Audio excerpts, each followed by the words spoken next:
So before we start today's mod review, I need to provide a little bit of context beforehand. A couple of weeks ago, I was streaming and I was asked what my favourite Xenotype in Rimworld was. Now for me, that was a very easy question to answer because it's the Great Ogres in the Big and Small Races mod by Red Mathis. Now this is because I had a character that I had during a series against Void where it was a Great Ogre hatched from an egg, I grew them up and I gave them a missile launcher. They then unfortunately got kidnapped by Void and I then got to reuse the character in a later series and develop the character even further, and I loved the pieces. Now this character looked very similar to a pig, and I always assumed that they were a pig rather than an ogre.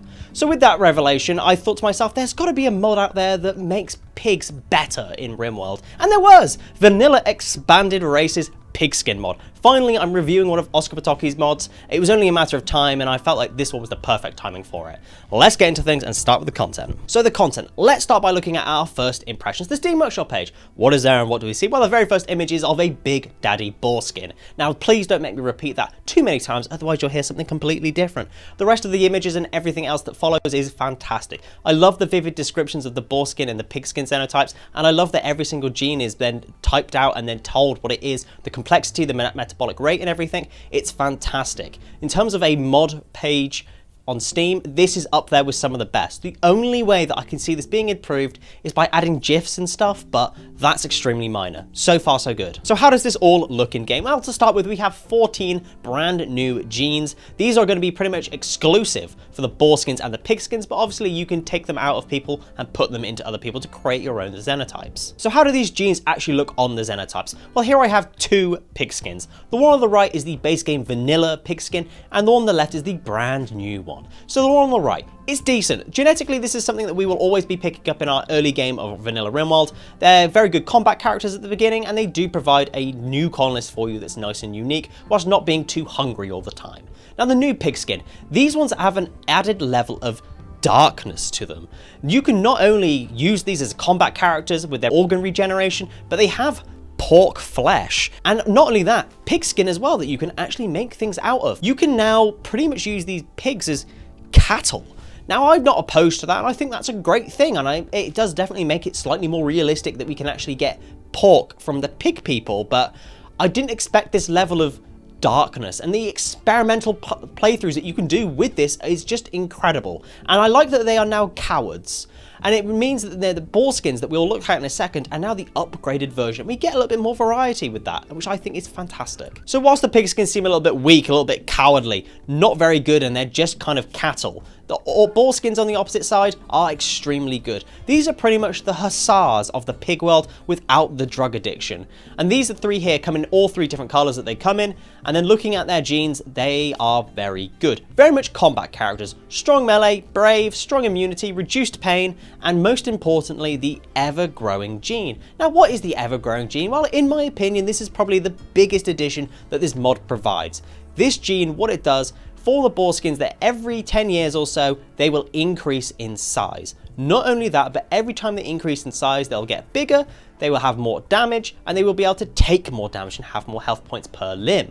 This is amazing, and you can really see the sort of influences from Red Mathis here, honestly, with the big and small genes and everything. So what do I mean by they increase in size every 10 years or so? Well, here I have 9 colonists, ranging all the way from the age of 0 all the way to the age of 90, and I've aged them up every 10 years so we can see the size comparison. So starting from the beginning, we have age 0, 10, 20, 30, 40, 50, 60, 70, 80, 90. This mod does cut off growth at age 60. However, if you then look at age 70, they are of a different body type and they look bigger as a result. So basically, you are going to want to get your colonists to age up. Your boar skins need to be as old as possible, so there's not really much point breeding them necessarily, but capturing these from raiders and going on raids to get boar skins is going to be highly beneficial. So if you're wondering yourself, Joe, how am I going to access my boar skin? Where can I see my boar skin? I want to see boar skin all over my screen. Well, you're in luck, because thankfully this faction mod actually makes it so they are part of the pigskin faction. So what I've done is I've called in a little raid here, and as you can see, a couple of them are the boar skins. So you are going to be able to experience them within your base game vanilla playthroughs and fight against them, capture them, and go through all the different motions with them. So that's going to be it for the content of this one. Now I could go into each individual gene and tell you what they are, but I don't think that's actually necessary. There are 3 main components of this mod in my opinion. The pigskin overhaul, the boar skins, and the ever-growing gene. These are the most important things that have been added to the game, and I feel like will actually make the most amount of difference in your gameplay. Now, it's not to say that the rest of the genes that are there don't make any difference. I think they're very relevant, but I just don't think it's necessarily needed to cover them today. Overall, though, everything fits really well. Despite this only being a Xenotype overhaul for just 2 main things, it does it fantastically. Everything makes sense, and I like that there's now a hierarchy between the pigs, and despite the boar skins being objectively slightly better at combat, I'm still going to want to use the pig skins for their genes, and I want to be able to eat them, and I like the gameplay aspects that I can get from that, for having a farm of pigskin cattle and eating them and breeding them and things. The gameplay stuff that is added by this mod, despite it seeming on the surface as being so little, it's huge. It's monumental in what it changes within the faction, and it does show what Oscar and his team is capable of. When you see a mod that seems to show so little pull off something so massive in terms of gameplay. Overall, for content, I'm very content at giving it a 10 out of 10. It's amazing how much we've gotten out of something that's so small, and I think that is perfect for a mod, you know. Next, let's look at the quality of each individual thing that's been added to this mod. Now, I've zoomed in on 3 boar skins of the different skin colors and a pig skin. Comparing the two, the pig skins and the boar skins look pretty much exactly the same in terms of their face, except the boar skins have now got tusks. And then zooming in even further, we can see that there's not been really any increase on the texture quality anywhere. It's just kind of standard. Nothing wrong with this for a mod that is advertising itself to be vanilla. I'm kind of expecting things to be pretty basic. I would maybe like a slight increase on the texture quality, but that's just me. And another thing that has gotten to me a little bit, and I know it shouldn't have, is that the tails are smooth. Now, I've got nothing wrong with a nice smooth tail, but I don't understand why it's smooth. Why are we not having the same texture quality between the boar skins and their tails, the pig skins and their tails? Why are we having this difference? I'd much rather take the hit on the quality here to have a fuzzy tail. I don't know why, it's just annoyed me a little bit. So for quality though, I'm still very happy giving it a 8 out of 10. I would just like a little bit more of a perfection here, especially from such esteemed mod creators here. So next, let's move on to balancing. Now, for most reviews, what I do in terms of balancing is looking at the time cost of the player and the resource cost. However, this is a Xenotype mod. The only thing here that I can really be balancing is the mood debuffs that are affected by cutting up dead piggies, and then how powerful piggies are with the ever-growing gene. So let's start by looking at the powerfulness of the ever-growing gene. So to test the ever-growing gene, what I wanted to do was take 4 colonists, starting from the age of 20, going all the way up to 80, and I wanted to see how much damage they could actually take. So what I did was I grabbed them, put them 8 blocks away from our main man Matt in the middle, and our main man Matt in the middle has got 10 in shooting, no health conditions either, and nothing else that will affect his shooting. I've given him an SMG and I'm told him to go wild with it. So to start with, to shoot the one that's 20 years old, so the 20-year-old takes basically 3 volleys of the heavy SMG and then goes down. I'd say that's pretty much comparable to a baseliner pawn. The 40-year-old pawn then takes 4 volleys from a SMG. I will add here that in previous testing, I did have one that took a lot more volleys than this. I think this one might have gotten just a little bit unlucky with where the shots landed.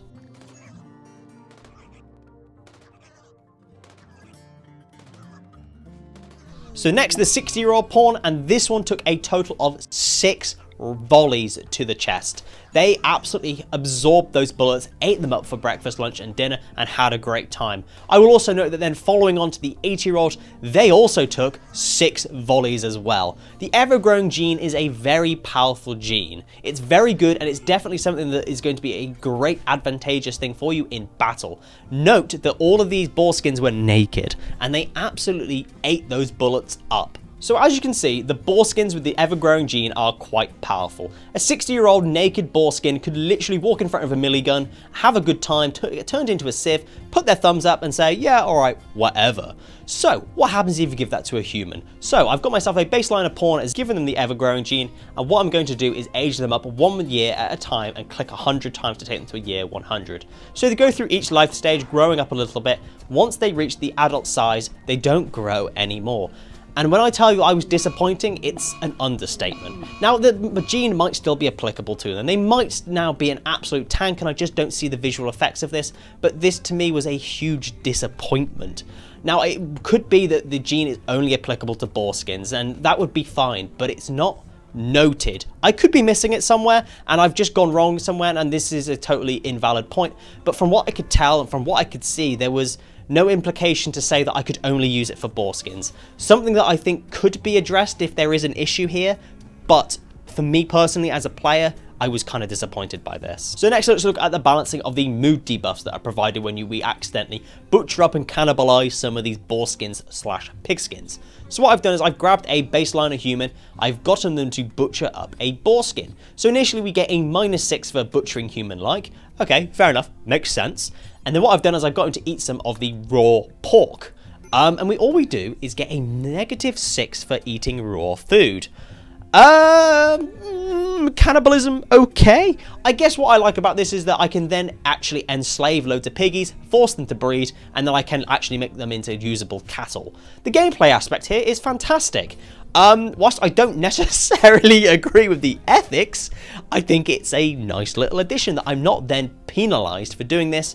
So you could argue and say, Joe, that's not really a fair comparison because it's a human butchering up a pig-like person and then eating them. It's not really cannibalism and it's just whatever. So here I should give you cannibalism. A boar skin, butchering up a boar skin and then eating it. So initially we get the -6 for butchering humankind and human-like, and then he eats it and there's nothing. There's no change in his mood debuffs at all. Now I don't know if any of these other mood debuffs are necessarily overlaying that and overlapping it so we don't see it, but there's no change here. I don't quite understand why, and I'm not sure if I'm necessarily missing something here, but I can't see anything to me personally.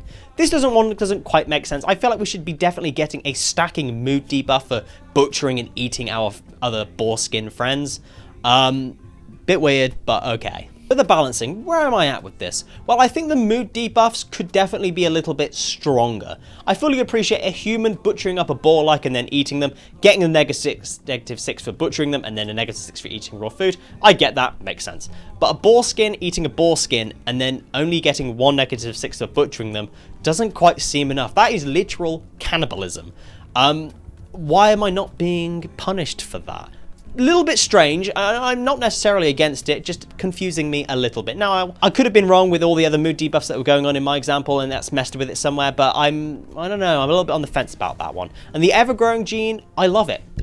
You could tell me it's the most unbalanced thing in the world, but the fact that my colonists grow every 10 years and they take more damage, it's so involved with the player, and it makes actually using older colonists that can then get health conditions, it balances it out perfectly. I could have a 66-year-old colonist that's an absolute unit suddenly have a heart attack and die, right? I could have a 70-year-old colonist that has been carrying me for years suddenly then get dementia and just go off and kill themselves or something. It's great because it balances itself within base game vanilla Rimworld techniques. It's great. So overall from balancing, I'm very happy once again giving this a 8 out of 10. I think the moods just need to be adjusted a little bit, and that's about it. So next, let's look at compatibility. Are there any bugs I need to let you know about and how this fit in with your playthrough?